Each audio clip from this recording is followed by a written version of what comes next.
Hello lovely people and welcome back to my channel. I'm filming today in a bit more of a chilled environment. I am in my spare room slash lash room.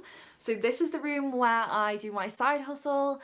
I am a lash artist. I do lashes in here as well as my corporate 9 to 5, and it's just, yeah, it's really nice. It's just more chilled, and I thought that that was appropriate for this video as it's going to be a little bit more personal. We're going to be diving into how on earth I got myself into 3 grand of debt, and then I'm going to be telling you about my money goals for 2022, but in more of a chilled environment so that I could really be honest with you and not look like I'm this person that's got it all together, because honestly I don't, and who does? Everyone makes mistakes, everyone makes silly decisions, and to be honest I'm not excluded from that. And I don't want it to look that way, and hopefully that doesn't make me look like a fraud. I want to take you all on this journey with me. Let's learn together, let's get better together, and let's smash our financial goals. So this is me in my chilled environment. It feels really weird.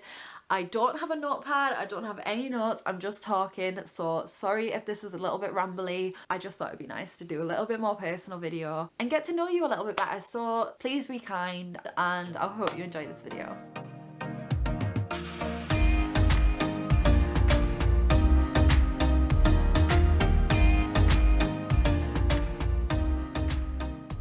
So in this video, I'll be explaining how on earth I got myself into 3 grand of debt whilst we were in a lockdown. The world was closed, there was no restaurants open, I wasn't going to any parties, I wasn't going out, I wasn't going on holiday. How the hell did I manage to spend this much money? Anyway, so the reason why I'm filming this video is that today was the day that I managed to clear my debt, and I'm so proud of myself. As I mentioned, I racked this debt up over 2020 and 2021, and I actually started a graduate job last year. So in June last year I started a really well paying grad job in London, and I haven't been able to really enjoy any of that money as it's all been going towards my debt. I've been paying around £350 on top of my rent and my bills and everything else like that. So I've had to be extremely frugal over the past 6 or 7 months whilst I've been getting this salary, because I knew that I wanted to pay this debt off. I absolutely hate having debt. I hate owing people money. So the fact that I got myself into this mess in the first place is so embarrassing, and I absolutely hate that I did that. It's really taught me a lesson that I will never spend beyond my means again, and it's really taught me a lesson because now I'm gonna have that extra money, around £360 every single month, to put towards something that really matters to me, and start to look how I want to use my graduate salary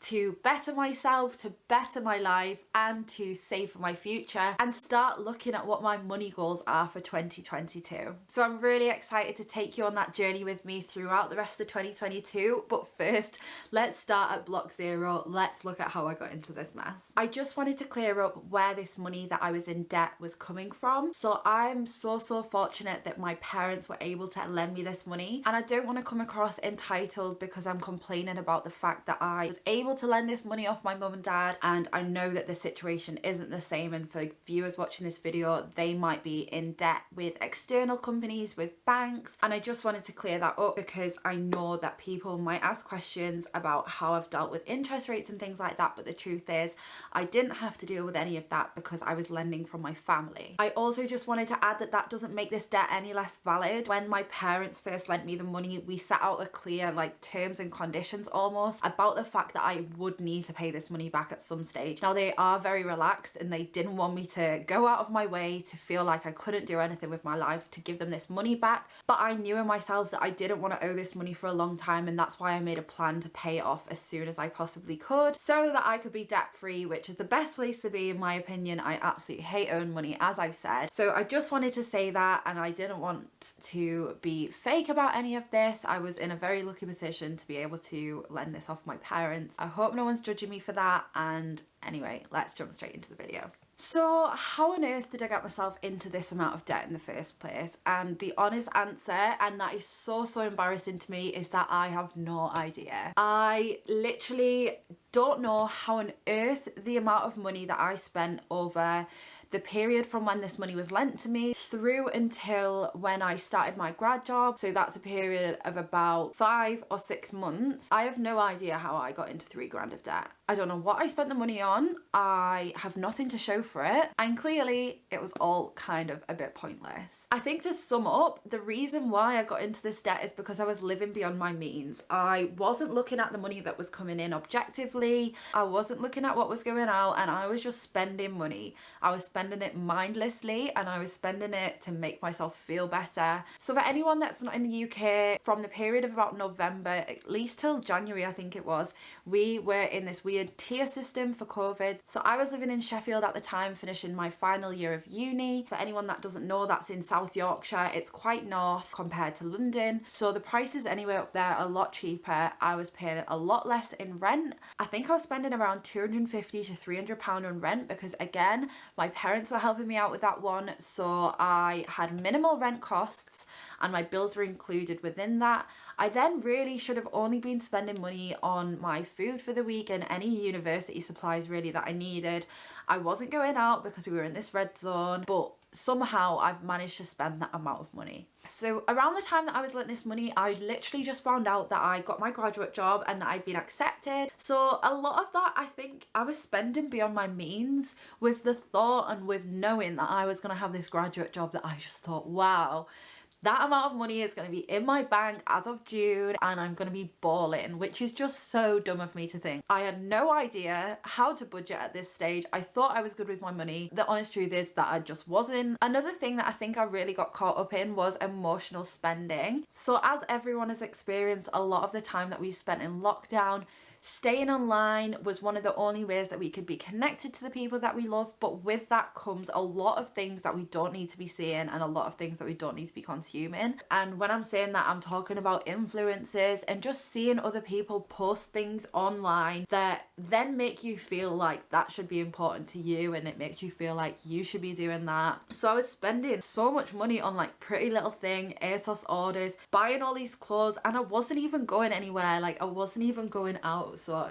it makes me so annoyed that I did that. Another thing to note, and I guess something that made it quite difficult for me in the lockdown period, was that I quit my job. I had no income. And this was like the first time since I've left school that I didn't have a job. I didn't have a solid income. So I have always worked at coffee shops since I left school. I've always had a part-time job at either Costa or Starbucks, and I've always had a little bit of money coming in. Now, when it came to the lockdown in November, I made the decision to quit my job, as at the time, as I mentioned, I was living in Sheffield and my boyfriend was living in London. And if I'd kept my job for the sake of 8 or so hours a week, that meant I wouldn't have seen him for such a long time. And that was a personal decision I made, and to be honest, it's one that I don't regret, because I think I would have been so miserable being in a flat in Sheffield and not being able to see him for such a long amount of time. Whether that makes me a wet wipe or not, you can decide. So I moved down to London, moved in with my boyfriend with no job, no money coming in, and that's potentially why I got into a little bit more of a difficult situation with my money and push me further into debt. But I think a lot of us have had to make a few tricky decisions in the lockdowns, and for me, that was one of them. Hello, you guys. This is past Fran. That is so weird to say. But this is a clip of me a few days before you're seeing this video paying off my debt. And as you can tell by the big smile on my face, I am so excited to do this. I can't wait. Having debt is just the worst thing. So here we go. I'm paying my last £362 instalment right now. So here goes. Oh my God.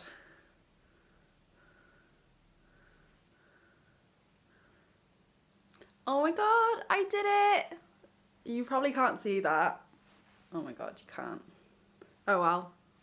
I did it. I can't believe it. That has made me so happy, and I'm ready to just have the best day because I'm now debt free, and that is amazing. Little bit of self-love here. I'm so proud of myself for being able to do that. I have had to live so frugally for the past 6 months or so since I got my job in order to keep doing these payments every month. But now that I've done it, it's just such a relief and a weight off my shoulders. And I can't wait to have that extra money to put towards something that really matters to me, start looking at my options for 2022, and yeah, just really start being able to use my money wisely again and not live with the regret of having spent 3 grand on absolutely nothing. Saying regret is probably not the right word, as I think being in this debt has really helped me in so many ways. I've launched a side hustle because of this, and I've now got that side hustle as an extra source of income that I can take with me into 2022. And for me, that's now something that's going to continue bringing in a few hundred extra pounds a month, and it's something that I'm so grateful for. And if I hadn't been in debt, I probably wouldn't have done that, and really being able to enjoy that money that's coming in rather than just thinking, oh, it's going on my debt. One final thing is, whilst I'm saying I'm debt free, I am not free of my student debt. But that's something that I see as completely separate. It comes directly out of your wages based on a percentage of what you're earning. So I'm going to start paying that in April. That's when I become eligible. So it'd be interesting to see how much that is when it does come and how that affects me. And obviously that is still debt. But as I say, at this moment in time, I'm not currently eligible to be paying off that debt. So for now, I'm debt free for the next 3 months until April or so. That's a great feeling for me. So I'll say bye and let you watch the rest of this video. So now that you've seen that clip of me paying off my debt, you'll know how relieved I feel. I feel so happy, and I'm so excited to see what I can do with my money this year in 2022. So I just wanted to go through a couple of my money goals for 2022 now. I'm documenting it, I'm being real with you guys, and I want to take you on this journey with me. So now that you've seen me and seen how happy that it's made me paying off my debt, I want to talk a little bit about my money goals for 2022 and how I plan to achieve them, and how I'm going to be sharing this journey with you and learning things along the way. So one of the things that I think is going to be so key for me this year is not falling into the trap of lifestyle creep. So for those of you that are not familiar with the term of lifestyle creep is where as your income starts to increase, your lifestyle starts to increase. So you start to make choices that you maybe felt that you couldn't before, and living, you know, on a higher level because you're getting more money. That's something that I really want to try and avoid. The way that my graduate scheme works, I will get a promotion in June, so that's a year from when I started. I know that that's not like it for everyone, and I'm really lucky that I'm in the position to get a promotion. So for me, that's going to be a substantial increase on my monthly income, and I want to make sure that I am then not really raising my standards and spending so much more money than I need to every single month, because I know that I've got more coming in. This whole lesson of how frugal I've had to have been whilst paying off this debt has really taught me that I don't need a lot of the things that I once thought I did. So I don't want that promotion to make me feel like I have to start spending more, that I have to start living a little bit more bougie or anything like that. I need to stay real with myself, and yes, maybe I can treat myself every now and again. I don't want to start spending excessively. I need to remain disciplined with my money because I've got other goals that are way more important to me than buying 5 different tops that I'm probably never gonna wear. So my second money goal for 2022 is to start investing. And for me, this is something that I've never been able to do before, and I do find it a little bit scary, but I'm gonna be going on a little bit of a journey learning about investing and learning about what the best way to look after my money is. So initially, I'm thinking that I want to start investing in index funds. People that are like investors, please don't come at me if this is not the best explanation, but from my understanding, this is what an index fund is. So let's just say, as an example, I'd be putting £100 into this index fund every month, and that £100 would be split in between a bunch of companies, and there's different ones that you can choose. I'm just looking up what the name of it is because I can't remember. I know there's the FTSE 100 and then the other one, no, I got it wrong. So it's the FTSE 100 and then there's something Fortune, I think it's Fortune 500. Yeah, I think it is. So there's the ones that I know of are the FTSE 100 and the, oh my god, I forgot the name of it already. And this is what I mean. I'm going to be on a learning journey and I'm going to take you guys with me. But there's these different kinds of index funds where if you put £100 in, that £100 will be split across a load of companies, and that gives you the best kind of chance for a return on your investment. So if you were to look at these companies over the long term, there would be a 10%-ish increase year on year. Now obviously there's years where the money goes down like drastically, such as in COVID. I know a lot of these companies have lost so much money, but I need to remember that I'm in this for the long term, and that's what I want to look into, is where's best to start investing my money so that in 10, 20, 30 years time I've got this this fund of money that I've been investing that has got such good returns on it, and every month that money's just gonna go out and I'm gonna forget about it. So the next thing that I want to focus on in 2022 for one of my money goals is to save for, not splurge on. So by that I mean I want to stop splurging on items. I need to look objectively at what I want to buy and create a plan for buying that. So if you've seen my budgeting video, you'll be thinking, why is she saying this? She already does this, blah, blah, blah. But the honest truth is that I am not perfect, and I really need to look at those things that are really important to me that I want to treat myself on, such as a holiday, traveling, and then make a plan of how I'm gonna do it. I'm saying no to spending £300 from one paycheck on something, because for me, that's just too much. There's lots of things that I wanna save for this year, so I need to be accountable and I need to make sure that I'm not just splurging and wasting that money mindlessly. Those things range from fun things such as saving up for traveling, saving up for holidays, to more serious things such as investing in myself and my learning, investing in my YouTube channel so that I could keep creating content and making it even better for you guys, and even starting to look at buy-to-let properties and what my options there might be. My final money/financial goal for 2022 is to start using my credit card. So I got a credit card a good few months ago because I was looking to start improving my credit score. However, it is literally sat in the envelope and I've been so scared to even touch it because I don't really trust myself. Especially as I've had this debt that I've been paying off, I didn't want to start getting in a mess with a credit card. But my goal is to start using this credit card as a tool to start building my credit score and improving it. So another kind of embarrassing financial mistake that I recently made was switching my main bank account. I did this because I did this to get the free switching bonus that you got. So I switched from Barclays to Santander because Santander was offering £130 for switches, and for me £130 is still a lot of money, like especially when I'm struggling, I'm living paycheck to paycheck. That £130 was enough to bribe me. But what I didn't realise naively is that was going to negatively affect my credit score. So I got an email off Experian or whatever company it was that I used, and I was so shocked because I've had such a good credit score for a long amount of time and this really damaged it. And they said it was because I closed my oldest bank account. So that's obviously closed down a lot of information that the credit monitors or whoever they are had about me, and I've now just got this new Santander bank account. So I want to start learning how I can use a credit card to better my credit score, and that's something that I'm going to be doing in 2022. So I know that video has been a little bit different and a little bit more personal, but I hope that you've enjoyed it. I really want to start doing more videos like these and taking you guys on my financial journey with me, on my learning journey, looking at how as a young professional I can start bettering my finances.